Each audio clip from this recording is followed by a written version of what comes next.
Olá e bem-vinda, bem-vindo. Sabe aquela sensação de coração disparado antes de uma apresentação? Ou a boca seca quando a gente leva um susto. Exato. A gente não escolhe sentir isso, simplesmente acontece. E acontece porque tem um sistema inteiro, um verdadeiro governo secreto dentro do nosso corpo operando 24 horas por dia, em piloto automático. E é sobre os bastidores desse sistema que a gente vai conversar hoje. O Sistema Nervoso Autônomo, ou SNA. Gostei da analogia do governo secreto. Ele gerencia tudo, sabe? Da frequência cardíaca à digestão, sem que a gente precise dar uma única ordem consciente. E a nossa missão aqui é entender como os dois principais agentes desse governo, que vivem num cabo de guerra constante, controlam tudo com uma arquitetura que, à primeira vista, parece até bem simples. Parece simples, mas é de uma lógica incrível. E a base de tudo, como as fontes mostram, é essa dualidade. Não é uma força só, mas duas, sempre em oposição. Quase um yin e yang neurológico. Perfeito. É uma balança delicada. De um lado, o sistema parasimpático, que a gente pode visualizar em roxo, como nas ilustrações. E do outro? Do outro, o sistema simpático, em verde. O tempo todo, o corpo está ajustando qual lado da balança pesa mais para responder ao que está acontecendo ao nosso redor. Ok, vamos com calma então. Simpático e parasimpático. Os nomes não ajudam muito. Não mesmo. Vamos começar pelo lado roxo, o parasimpático? Qual é a função dele nessa balança? O parasimpático é o nosso gerente de paz e sossego. As fontes associam ele à expressão descanso e nutrição. Ah, o modo relaxamento. Isso. Ele entra em cena quando a gente está seguro, relaxado. A função dele é conservar energia, diminui os batimentos, estimula a digestão, contrai as pupilas. É o sistema que permite que o corpo se recupere e cuide da manutenção. Exatamente. As ordens dele vêm principalmente de nervos, lá do tronco cerebral e da base da medula espinhal. Interessante isso de descanso e nutrição, porque a digestão é um processo super ativo, gasta uma energia danada. Sim. Como que o parasimpático consegue acalmar o corpo, mas ao mesmo tempo ativar tanto o sistema digestivo? Ótima observação. Acalma em relação ao estado de alerta geral, sabe? Ele, na verdade, desvia os recursos. Como assim? Pensa assim, em vez de mandar sangue e energia para os músculos da perna para correr, ele redireciona essa energia para os órgãos internos, para o estômago, para os intestinos. Para eles poderem fazer o trabalho pesado da digestão. Exato. Então ele acalma o corpo por fora para ativar o trabalho por dentro. Entendi. É uma questão de prioridades.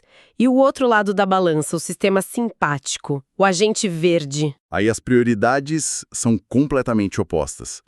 O simpático é o nosso gerente de crises. É o famoso sistema de luta ou fuga. Aquele que dispara quando a gente vê, sei lá, uma planilha de Excel com um prazo final apertado. Exatamente. Para ele, uma ameaça percebida, seja um leão ou um prazo, dispara os mesmos circuitos básicos de sobrevivência. E o que ele faz? Ele assume o controle e prepara o corpo para a ação. Acelera o coração, aumenta a pressão, dilata os brônquios para entrar mais oxigênio, libera glicose no sangue para dar energia rápida. A tal da mão suada, coração na boca. Tudo isso, ele prepara o corpo para uma ação intensa, imediata. O nosso bem-estar, no fim das contas, depende do equilíbrio entre esses dois gerentes. Certo. Se eles têm funções tão opostas, eu esperaria uma fiação, uma arquitetura totalmente diferente. Mas o que as fontes indicam é que, surpreendentemente, os dois seguem o mesmo blueprint básico, a mesma planta de construção. E essa é uma das partes mais elegantes do sistema. Apesar das funções opostas, a estrutura fundamental é a mesma. Uma corrente de 2 neurônios em série. É um revezamento. Um revezamento. Sim.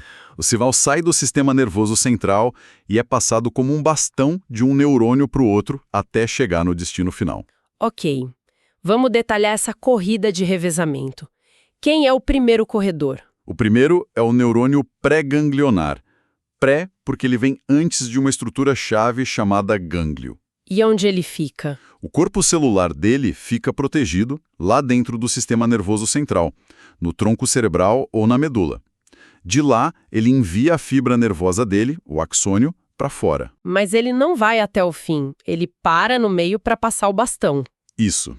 Ele para no gânglio, que funciona como uma estação de retransmissão, um centro de distribuição, sabe? Aham. É ali que o primeiro neurônio faz a sinapse, ou seja, ele se comunica e entrega a mensagem para o segundo neurônio da equipe. E esse segundo corredor, que pega o bastão, é o neurônio pós-ganglionar. Pós porque ele vem depois do gânglio. Perfeito. O corpo celular do neurônio pós-ganglionar está localizado no gânglio, e a partir dali, a fibra nervosa dele viaja o resto do caminho até a célula-alvo. Seja uma célula do músculo do coração, de uma glândula, o que for. Exato. O caminho é sempre esse. Central, neurônio pré, gânglio, neurônio pós e, por fim, o alvo. Peraí, deixa eu ver se eu entendi. O blueprint é o mesmo. Neurônio 1, parada no gânglio, neurônio 2. Parece simples demais. Mas é a base. Se a estrutura é idêntica, como que eles conseguem ter efeitos tão opostos? A diferença tem que estar em outro lugar. Talvez na geografia do sistema. Onde ficam essas estações, os gânglios? Você chegou no ponto crucial. A diferença fundamental está na geografia, especificamente no comprimento das fibras de cada corredor. Ah! No sistema simpático, o de luta ou fuga, os gânglios ficam muito perto da medula espinhal. Formam uma espécie de cadeia ao longo dela. O que significa que o primeiro neurônio, O pré-ganglionar, isso, pré-ganglionar, ele só precisa fazer um trajeto bem curto para passar o bastão. exatamente. E se o primeiro trecho é curto, O segundo corredor, o pós-ganglionar, tem que ser um maratonista. Ele tem um caminho longuíssimo pela frente para chegar lá no olho, no coração. é isso. No sistema simpático, a gente tem fibras pré-ganglionares curtas e pós-ganglionares longas. Agora, o que você acha que acontece no parasimpático? Bom, a lógica diria que é o oposto. Mas biologia adora quebrar a lógica. Mas nesse caso a lógica se aplica. O sistema parasimpático faz exatamente o contrário. Então as fibras pré-ganglionares são longas? Incrivelmente longas. Elas saem do sistema nervoso central e viajam quase todo o caminho até o órgão que precisam controlar. E o gânglio, a estação de retransmissão? Fica praticamente na porta de entrada do destino. Às vezes até dentro da parede do próprio órgão. Nossa! Isso quer dizer que o segundo neurônio, o pós-ganglionar, mal precisa se mexer. A fibra dele deve ser minúscula. Minúscula, muitas vezes microscópica. A fibra pós-ganglionar parasimpática é muito, muito curta. Só o suficiente para cruzar a rua e entregar a mensagem. Que fascinante! Então, a geografia da fiação já explica parte da diferença, mas ainda não tudo. A fiação leva a mensagem, mas o conteúdo dela, a linguagem que eles usam, como funciona a comunicação química? Agora a gente entra na camada da farmacologia. O sistema usa diferentes mensageiros, os neurotransmissores, para dar ordens específicas. E, de novo, tem um padrão e depois uma divergência. Vamos começar pela primeira conversa, então. Lá no gânglio, entre o pré e o pós-ganglionar. Pensa nisso como o protocolo de comunicação padrão da empresa. Nessa primeira etapa, não importa se a ordem final é acelerar ou desacelerar. O neurônio pré-ganglionar, tanto do simpático quanto do parasimpático, libera sempre o mesmo mensageiro, a acetilcolina. Peraí, isso é surpreendente. O primeiro comando é sempre o mesmo. O sistema de pânico e o sistema de calma começam a conversa usando a mesma palavra. Exatamente a mesma. A acetilcolina é liberada e ela se encaixa num receptor específico no neurônio pós-ganglionar. E esse receptor também é sempre o mesmo. Qual? É um receptor nicotínico. Então a primeira fase é universal em todo o SNA. Acetilcolina se ligando a um receptor nicotínico. Uau! A especialização, a ordem que realmente causa o efeito no corpo deve acontecer na segunda conversa, então. Na conversa entre o neurônio pós-ganglionar e a célula-alvo. É aí que a mágica acontece. E é aí que os detalhes se tornam cruciais, imagino. E como?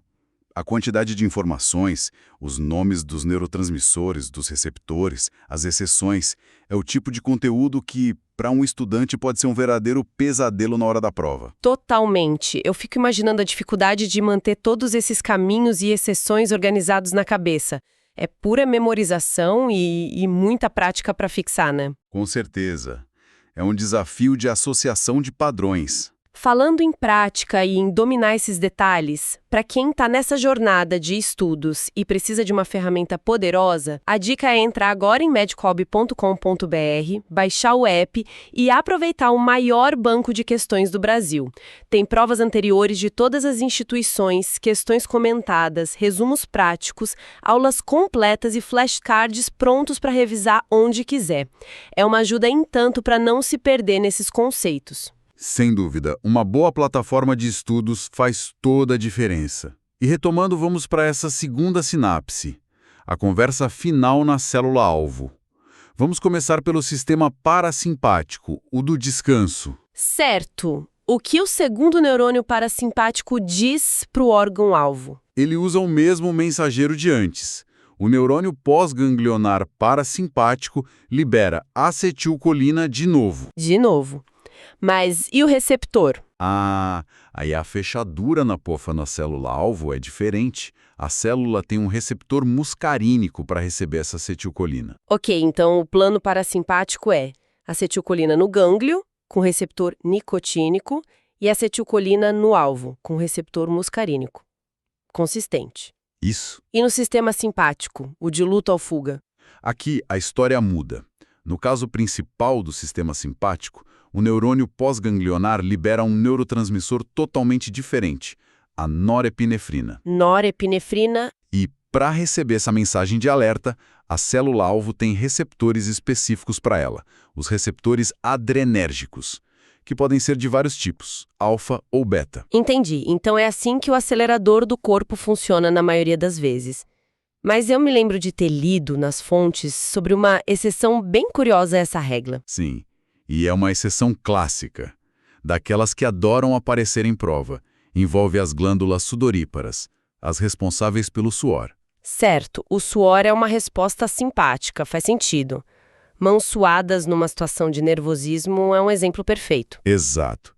Só que o neurônio pós-ganglionar simpático que vai para essas glândulas não libera norepinefrina. Não. O que ele libera? Ele quebra a regra e libera acetilcolina. O quê? Então o sistema de pânico usa o mensageiro do sistema de calma pra gente suar? Que maluquice! Pois é. E o receptor na glândula, qual é? O receptor na célula da glândula é um receptor muscarínico. Então, pera aí. Para controlar o suor, o sistema simpático pega emprestado todo o sistema de comunicação final que o parasimpático usa. Exatamente. É uma sobreposição fascinante da biologia. Nossa, isso é muito contraintuitivo e, por isso mesmo, inesquecível. Vamos recapitular para fixar? Parasimpático.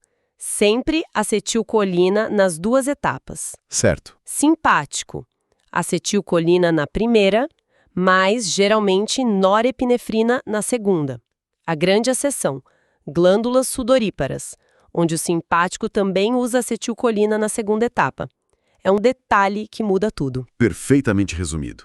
É um exemplo brilhante de como a evolução reaproveita mecanismos que já existem. Então, depois de desvendar todas essas camadas, a arquitetura, a química, o que tudo isso significa?